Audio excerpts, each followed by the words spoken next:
This is Command Sergeant Major Eustace, retired, want to get that right, with Staff Sergeant Tanata from the great state of North Dakota.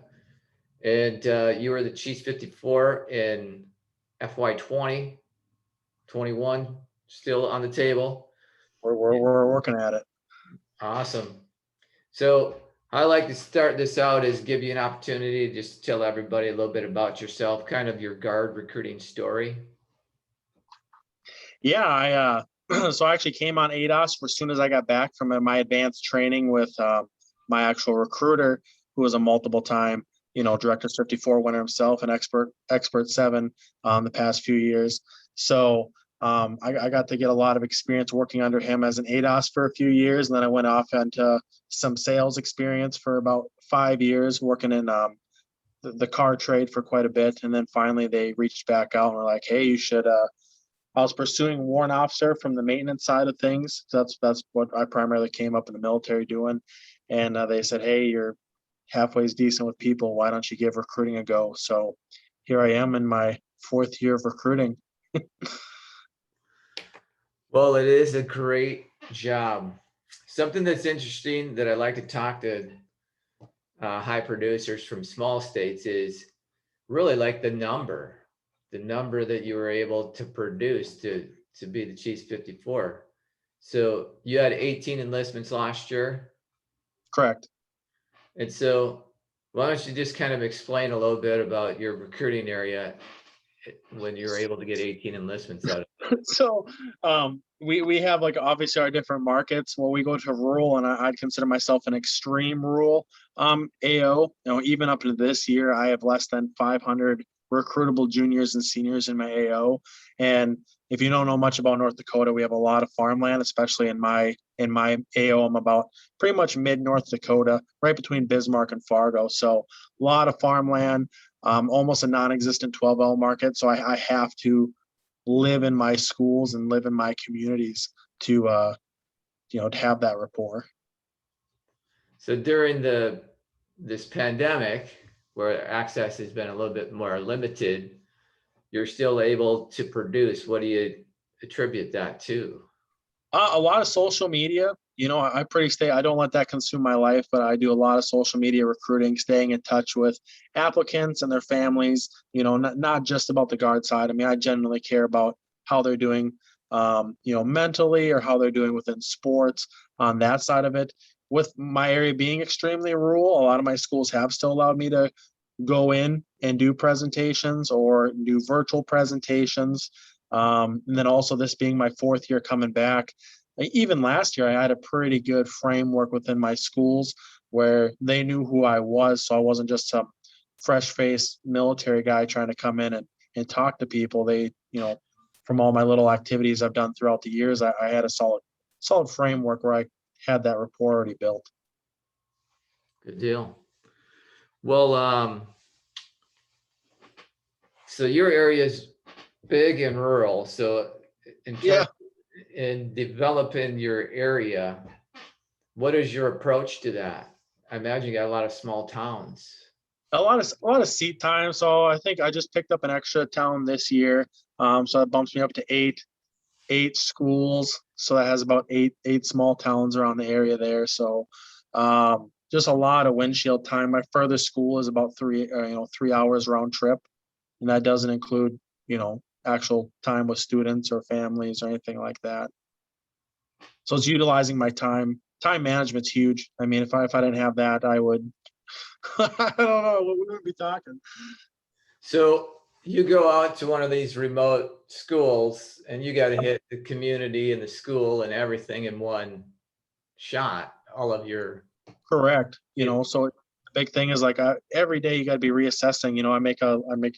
I got my big list here of what I get done for the day, and then I cross that off. I'm a big completionist, and then at night I have my list of what's going to happen tomorrow, and then when I get in, I do another assessment of what I got going on for the day. So I kind of pre-plan my week because most of recruiting is controlled chaos, so you can just get up and go, but you still got to have kind of a good mindset on your flow and when you're going to be at school visits. And shoot, if I'm already up here, why not I drive 15 minutes to the east here and hit up my other school, or stop in on this small town or whatever it may be. So just utilizing my time. I got a small family back home, so it's really utilizing my time effectively so I can do this job and obviously ultimately get back to my family.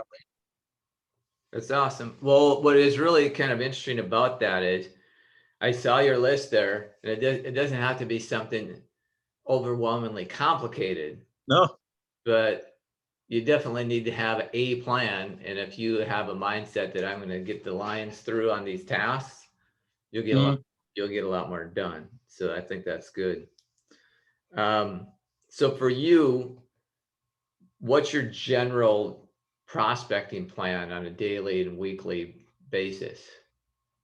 This time of the year is obviously a lot of follow up, making sure because I grind most people grind year round, but I'm very big on my first quarter, second quarter, and then I always have a big second quarter and third quarter, which ultimately leads to finishing up and wrapping up mission pretty early. So just making sure, following up is the biggest part, and staying in contact and reaching back out to those that maybe were kind of on the fence and see where they're at in the process and what the next steps are for them. Well, I do think there's a lesson that can be taken from you to recruiters who got a little bit more population dense area is circumstance change for young people. Yeah, 100%. So when you circle back around, some of those people you're getting enlisted, Mm-hmm. and we have a tendency to always be looking for the next person, but we pre-qualified someone and they didn't say yes. And so people in a more highly populated area ought to be circling back around with those people that they've talked to earlier in the year, because things are different. No, 3 months down the trail. absolutely.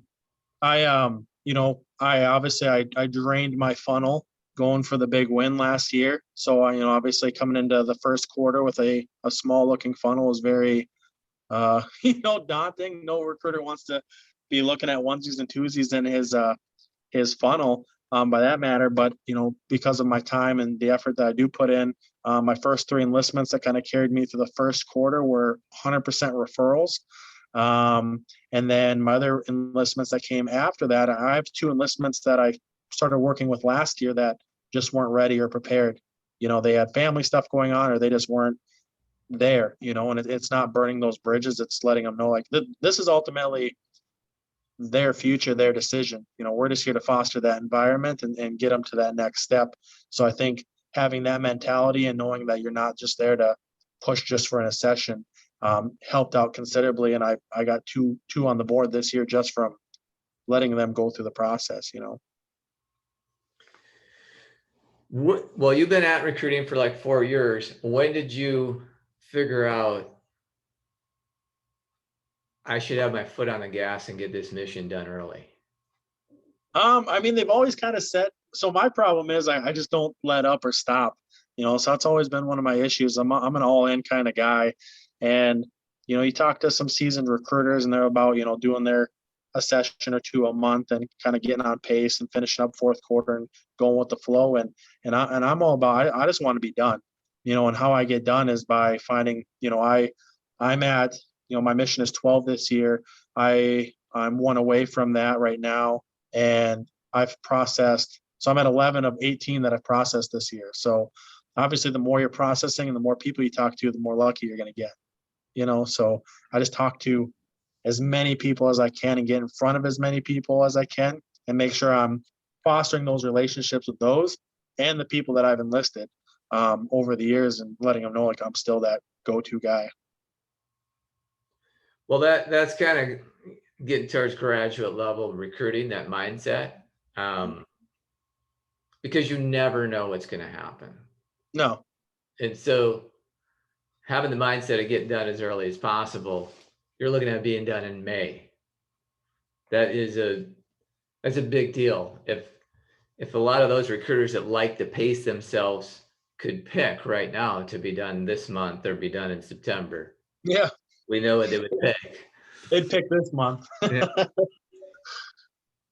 So your interviewing and closing techniques, what do you think is unique about your process that might be useful to other recruiters out there? So when I say like live here, serve here, I mean that. I recruit out of the town that I was born in and the town that I joined in. So I was attached to an 817th engineer sapper unit here for 9 years, a hometown unit. And my family farms north of my AO here. So I really am from this area. So I think that kind of sticks with a lot of them. I grew up working on the farm. I also, worked in town. So I have a lot of family connections on that aspect of it, but I truly understand what it means to live here, serve here, and I fully embody that when I'm talking to my applicants, where they have opportunities to, go to school and have this opportunity and be with different units throughout the state, or if life takes them elsewhere, possibly IST. But let them know, like, if their ultimate goal is to still get these benefits but stay local, that they certainly can. Good deal. You had mentioned that you went 11 for 18 in processing. So what is your approach to processing, being you're ways away from maps, I would imagine? Yeah, I mean, there's obviously always further people, so I can always everybody's gonna grumble at something, right? But yeah, I'm about an hour and a half away from maps, so I'm very thorough on my hot seating. I'm very thorough on, I'm a firm believer if they're not prepared by the time they get in that GSA to go to MEPS, then they probably shouldn't be hopping in your GSA. So I'm never, and all of those 18 have gone. I'm still processing probably, you know, 5 of those. So only 2 of them were PDQ'd out of all of it. So I mean, I'm sending quality of sessions down. It's just the little things every now and then with the doctor that, unforeseeable stuff that we can't handle. But I'm very thorough on my hot seats and letting them know that, you know, it's not a rush process, but you can turn and burn some stuff pretty fast. Well, and you don't want to drive an hour and a half for someone that's not going to get in. Correct. I mean, so why would you, they always, the mentality they've been, telling me since day one is you want to do all this work and get to the 1 yard line and then kick it backwards, so it's, being there for every step of the process. And I'm also a recruiter that I take, with the exception of me being gone for some schools, I take every one of my applicants to MEPS. So, we foster a relationship with them and or their family prior to going down. We converse the whole way down, and it's legit conversation, not just military conversation. What do they want to do? What are their future plans? And then I'm there for that enlistment, and they love to have. Obviously, it's a different generation now, so they love when they get posted on social media and all their friends are there, and they can share that and share that moment with them and be on that high with them at that same time. So that's very important to me that I'm there. They know I'm there from the first time they come to my office to when they raise their right hand. Sergeant Tanata, that recruiter guy, he's there the whole time. You're not just getting kind of passed off to an ADOS to take you down here and there. And I know there's stuff that comes up, but I'm very big on following them through the entire process.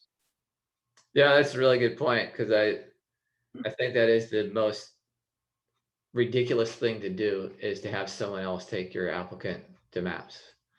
Yeah. And it kind of leads into what you had mentioned earlier. I'm curious about the service after the sale starts, 100%. really there. And so what are some of the things that you do to maintain that relationship and to be able to get those referrals because you're taking care of them? Oh, I mean, we definitely let them know, like, hey, now that you're in, and now that you've, once they get through our RSP program, you get to your unit, our conversations are definitely going to slow down, but they're not going to be 100% non-existent. So that's where social media helps. Because you constantly get a 1 year, 2 year reminder on Facebook, so you can constantly look back and see. I have a tracker, obviously, of every date that they enlisted. Be like, hey, happy 1 year, happy 2 year. Just helping them relive those moments, or making sure that when they are going to college, reach out, hey, how's college going? Are you using those benefits that you said you joined for, but why are you not using them? Do you just, what's going on in that process? So making sure that they are still getting the benefits that they joined for, and that they're still getting what they ultimately wanted out of joining. So just little things like that, whether it's celebrating a birthday, an enlistment, them starting a family, getting married, whatever it is, like that stuff is probably just because of how I was raised. I mean, those are all huge, big moments for me. And then they know that I generally, no matter what is going on, they can still reach out to me, even if they've been to a unit for 2 to 3 years. Yeah, I do think that is a very big deal, and especially during these COVID times, is referrals are the number one source of enlistments for recruiters that are getting it done. So Mhm. I think that is a big deal.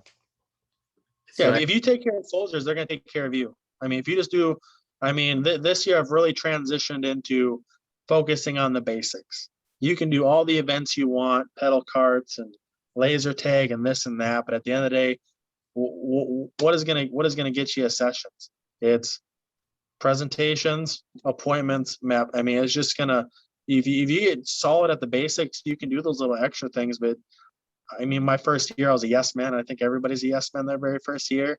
And I just did everything. And I was so busy doing events, there was no ROI on anything. And I was just so strung out from running all over. And I was sitting on, goose egg, not getting in sessions.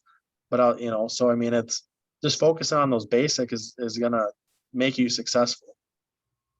yeah, getting in front of someone that is not Somebody. in. Yeah.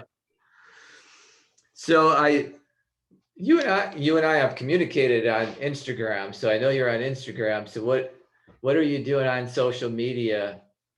And what platforms are you using, having success with? My main one right now is still Instagram. I do a little bit of Facebook, probably not as much. I see Facebook more as that's gonna be our parents, grandparents.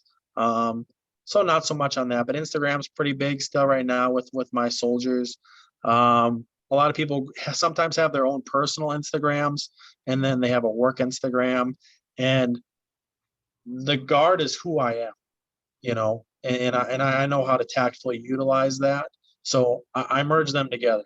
So I have my personal circle and I have my work all together. So they get to see, like, I just got injured on Monday, so I couldn't do this interview on Monday, at the gym. So I got to see that I got hurt, that I'm a human being. I still get hurt, or that I have a family, or I like working on trucks, or whatever it may be. And then they also get to see the military side of it. So they ultimately get to see what the guard embodies, that you can have that family, you can go to school, you can be a regular person, have flaws, and still be successful on here. That's good. And positivity. I mean, we all know we got to embrace the suck from time to times, but when you kind of get that mindset that recruiting ultimately is not the guard. So if you kind of take your mindset back to how when you were in a unit, that helps me out, considerably on there. So no matter what, I know there's the dark sides of anything that you do in life, but I always push the positive sides of it until obviously if a question comes up, then you have to go there. But it's always positivity. You're not going to get nothing from bashing other recruiters, other branches. I try to stay away from all of that. I don't deal with like politics, religion. And, I just keep it very neutral and pro America. Yeah, that's good. I think that we know there's a certain percentage of people that this is not for. No, 100%. So that's fine. We're concerned about the people that this is for. And there'll be plenty of them. So I think that's a great attitude to have. So right now we got about 5 months to go. Mhm. And I kind of think that the audience for the podcast as a whole, the Training Tuesday podcast and these Chiefs 54 interviews are people that are new and people that are struggling. And so what would be some words of wisdom that you would have for people that got quite a ways to go with 5 months left? Yeah. I would just say take a breath. I've been there. I've been there where you're yelling at a screen. You're sitting there with your head on your hand saying, what am I doing? Why am I doing, because nobody comes into recruiting to fail. Nobody says, hey, I want to do this and be the worst at it. And this is like, I wrestled in high school. This is wrestling. It's a team mentality, but ultimately it's just you on the mat. So kind of taking that breath and understanding kind of where you're at and do a solid assessment. I'm always assessing myself, even when I've had, I've zero rolled in the past for 5 months straight, and I have to sit there and have a yeah. That was my that was after my rookie year. I had 5 months of zero sessions, and then I put 10 people in the second quarter and made mission in the second quarter, my second year. So it just do a good assessment of like, are you, a lot of people like to think like I'm working hard, I'm doing this, I'm doing that. Why is it not coming together? But maybe just write it down.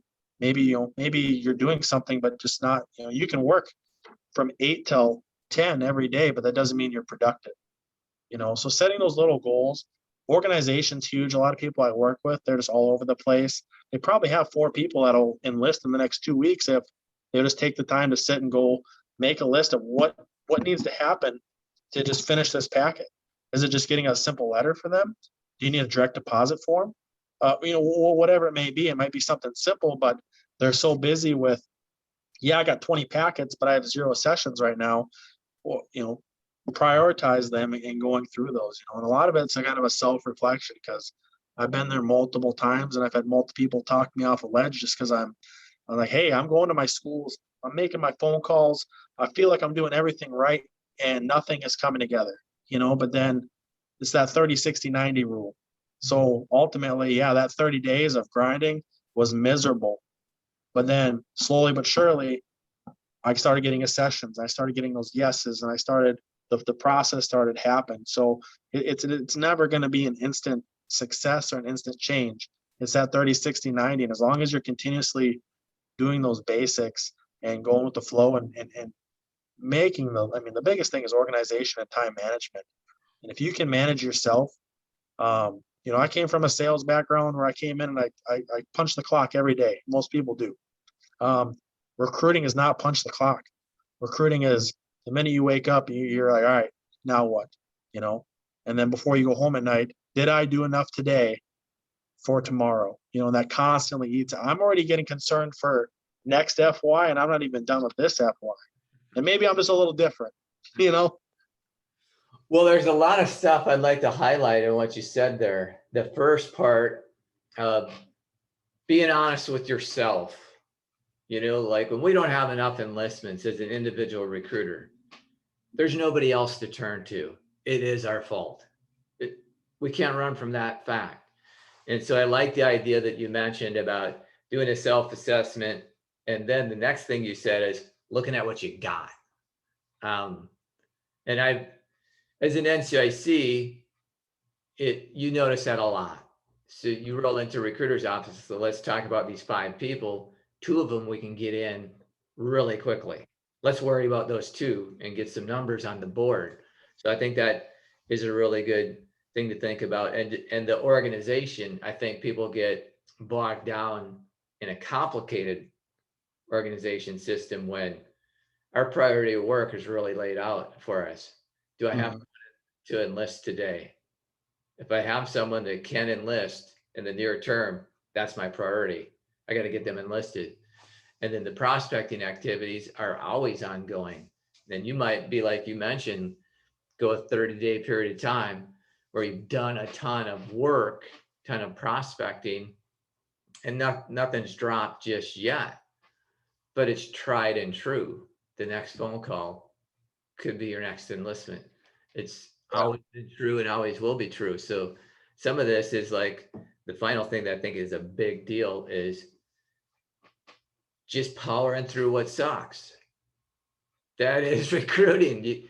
It does. And, we're all in it together. And another big, especially if we're talking like newer recruiters, my advice would be to reach out to those seasoned guys. Don't be too proud ever to reach out. I mean, I still reach out to peers, even if it's their first year. I love hearing, I'm a new idea guy. I love trying new things. I love new ways to present. I love all of it. So I love hearing even a brand new, E4 coming into our battalion. Like I want to hear like their story, what drives them to come into work every day, and what their ultimate goal is, and use that to fuel my fire as well.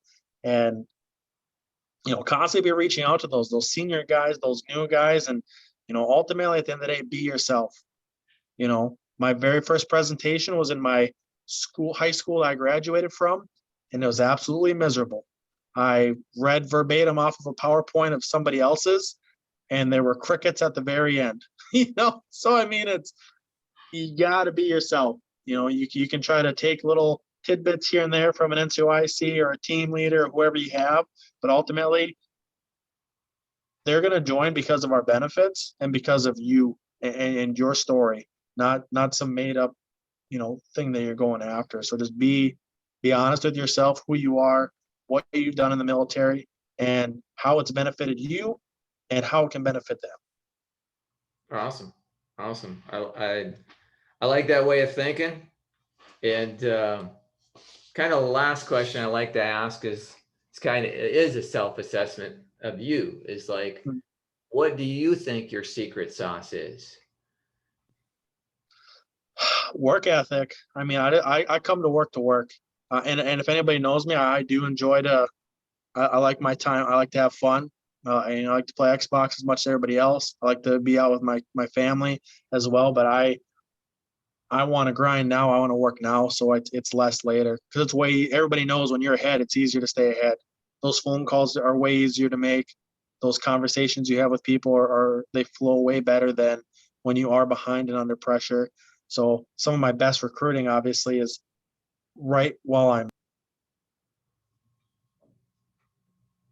So I just work. I mean, I just nonstop. I have that mentality, and if you want to treat this job as a 9 to 5, this probably isn't going to be the best for you. And you may get it, you may be talented, but I strongly believe that hard work beats talent when talent doesn't want to do hard work. Uh, so I work hard. I I'm not too proud. I have a line score waiver to even be a recruiter. I failed SQI 4 the very first time. I missed mission my first year by 1. So um, everybody has an excuse. Everybody has a reason of why they're failing and why they're not doing well. Just go to work, assess what you got, pick up the phone, and just get after it. Honestly. Well, I've really liked a ton of the stuff that you mentioned today. That's obvious why you're successful. I really appreciate the time that you've been able to provide. And I know new recruiters and struggling recruiters can benefit from hearing what you have to say about it. So I really do appreciate it. I expect that you'll be chasing that Chiefs 54 again this year. We're trying. Let's go back to back. Be good work. Good deal. Well, stay after it. Thanks for your time. And yeah, keep on doing what you're doing. I appreciate it. Thank you. Thank you. Stop that.